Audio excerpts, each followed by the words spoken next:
아멘.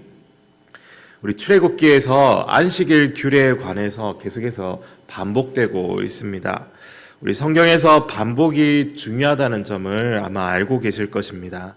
여호와께서 모세를 통해 이스라엘에게 다시 한번 명령하신 것은 이 거룩한 안식일을 엄숙하게 지키라는 것이었습니다. 그리고 그 앞에 붙어 있는 수식어가 또한 인상이 깊습니다. 2절에 보시면 일곱째 날은 너희를 위한 거룩한 날이니 안식일이 그들을 위한 날이라고, 거룩한 날이라고 말씀하고 있습니다. 창세기 2장 3절에 하나님이 그 일곱째 날을 복되게 하사 거룩하게 하셨으니 이는 하나님이 그 창조하시며 만드시던 모든 일을 마치시고 그날에 안식하셨음이니라고 말씀하고 있습니다. 하나님께서 일곱째 날을 복되게 하시고 거룩하게 하셨다. 이 복의 근원이시고 거룩하신 하나님께서 일곱 번째 날을 다른 날과 구별되게 하셔서 우리를 위해 주신 날이 된 것입니다. 거룩하게 하셨다는 말은 하나님의 소유가 되었다라는 말로 또한 바꾸어 쓸 수 있습니다.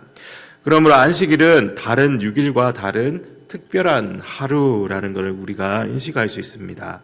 그래서 2절에서 너희를 위한 날이라 엄숙한 안식일이라 말씀하신 뜻이 무엇인지 우리가 깨달아야 합니다. 출애굽 시대를 지나 신약 시대를 살아가는 우리가 이 안식일을 지켜야 하는 이유가 무엇입니까? 첫 번째로는 이 안식일을 지키는 것이 언약 백성의 바로 표징이 되기 때문입니다.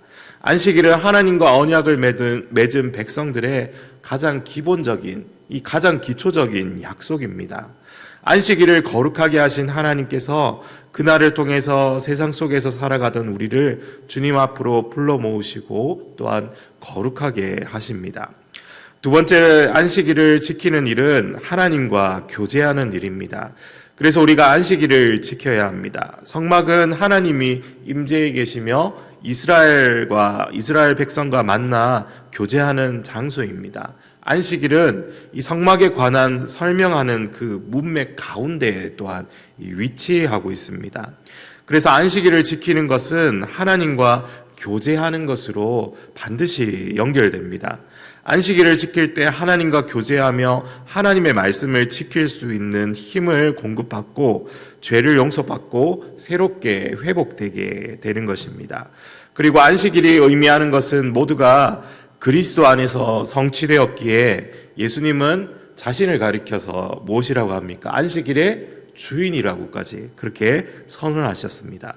그리스도 안에서 구원받은 언약 백성이 된 우리는 이 땅에서 하나님의 나라를 건설해 가야 할 이 사명을 감당할 힘을 또한 그곳에서 이제 안식일을 통하여서 공급받습니다. 그리스도께서 교회 안에 거하시며 임재하시면서 언약 백성으로 살아갈 힘과 능력을 또한 우리에게 공급해 주시기 때문입니다. 이처럼 안식일에 관한 규례는 언약 백성이 된 우리를 위한 것이고 또 우리 자신을 위해서 중요하게 지켜야 한다는 것을 우리가 다시 한번 묵상해 볼 수가 있습니다. 그리고 오늘 본문에서는 안식일에 대한 규례와 함께 그들에게 다시 한번 이 성막에 대해서 이스라엘 백성들의 헌신을 하나님께서 명령하고 있습니다. 5절 말씀해 보시면요. 너희의 소유 중에서 너희는 여호와께 드릴 것을 택하되 마음에 원하는 자는 누구든지 그것을 가져다가 여호와께 드릴지니 말씀하고 있습니다. 또 10절에 물은 너희 중에 마음이 지혜로운 자는 와서 여호와께서 명령하신 것을 다 만들라고 이렇게 명령하시죠.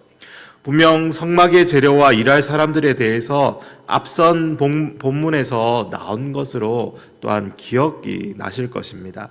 그런데 다시 한번 성막을 만드는 것에 대해서 명령하고 있습니다. 왜냐하면은 그 일이 그쳤기 때문입니다. 왜 그렇습니까? 하나님과 언약을 맺고 나서 이스라엘이 금송아지 숭배로 인하여서 그 언약이 깨어진 상태가 되어버립니다. 그래서 앞서 34장에서 이 언약을 다시 맺게 됩니다. 모세에게 다시 돌판을 만들게 하셨고 거기에 10계명을 기록해 주셨습니다. 그래서 다시 이 성막에 대한 프로젝트를 재개할 수 있게 되는 것이죠. 하나님께서 이 성막에 소용되는 재료들을 헌신된 마음이 있는 자들로 가져오게 하셨습니다. 자발적으로 가져와서 하나님께 드리는 자들을 통해 성막의 이 재료들이 채워지기를 원하셨기 때문입니다. 여기에는 설득이나 어떤 동기부여와 같은 것이 없었습니다. 모세는 그냥 전하기만 하면 되는 것이었죠. 그래서 이 모세가 성막에 필요한 일체의 것들을 말하면 마음이 감동된 자들이 누가 말하지 않아도 준비하여 하나님께 드렸던 것입니다. 사실 교회를 섬기는 원리가 이렇게 되어야 하는 것입니다. 누군가를 설득하고 동기부여를 일으켜서 헌신하게 만드는 것을 뛰어넘어서 하나님과 언약을 맺은 백성이라면 누구나 하나님이 임재하시는 그 성막을 위해 예수님께서 머리로 계신 교회를 위해서 자발적인 순종과 헌신으로 가득 채워져야 한다는 것입니다. 오늘 본문은 아니지만 이때 감동받은 자들이 너무 많아서 어떤 부작용까지 일어났습니까?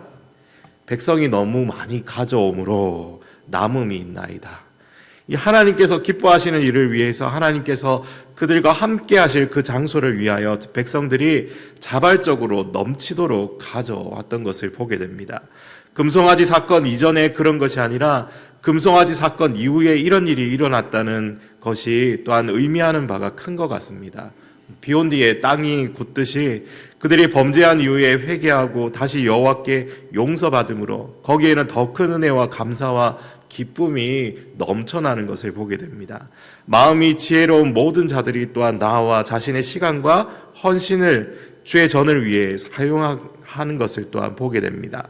오순절 성령 강림을 통하여 초대교회 시절을 제외하고 이렇게 자발적이고 풍성한 은혜가 임한 적이 과연 얼마나 되겠습니까? 우리가 이 성경이 말씀하는 이 섬김의 원리를 잊지 말아야겠습니다. 예수님께서도 이 오병이어와 칠병이어를 통해서 보여주셨습니다. 작은 아이가 먹음직한 그 작은 도시락으로 아주 작은 섬김과 나눔으로 얼마나 풍성함으로 채워질 수 있는지 하나님의 나라가 그와 같음을 몸소 보여주셨습니다. 사랑하는 여러분, 오늘 안식일에 대해서 그리고 섬김과 헌신에 대해서 성경이 말씀하는 그 진리에 우리가 살아가야 할 그 방향을 일치시키고 또한 정렬시켜서 그와 같이 천국 백성으로 살아갈 수 있기를 소원합니다. 우리 주님께서 기뻐하시는 일을 찾고 구하고 두드리며 전심으로 자신을 드리며 이 하루도 살아가는 우리 모두가 되기를 소망합니다. 함께 기도하겠습니다.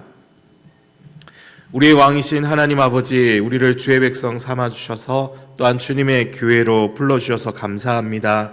오늘 하루도 그리스도의 신부여 왕같은 제사장으로 거룩한 교회로 살아가게 하여 주시옵소서. 하나님, 세상과 다른 방법으로 천국 백성다운 삶으로 주의 교회가 계속해서 지어져 가게 하여 주시옵소서. 섬김과 헌신으로 체질이 변화되고 공동체가 한 몸이 되어 풍성한 감사와 기쁨, 은혜가 넘쳐나게 하여 주시옵소서. 또한 주님, 그리스도인처럼 서로 사랑하는 사람들이 세상에 다시 없음을 세상이 목도하게 하여 주시옵소서. 오늘 하루도 언약의 백성으로 온전히 하나님께서 기뻐하시는 모습으로 살아가기를 소망합니다. 우리를 사랑하시는 주 예수 그리스도의 이름으로 기도하옵나이다. 아멘.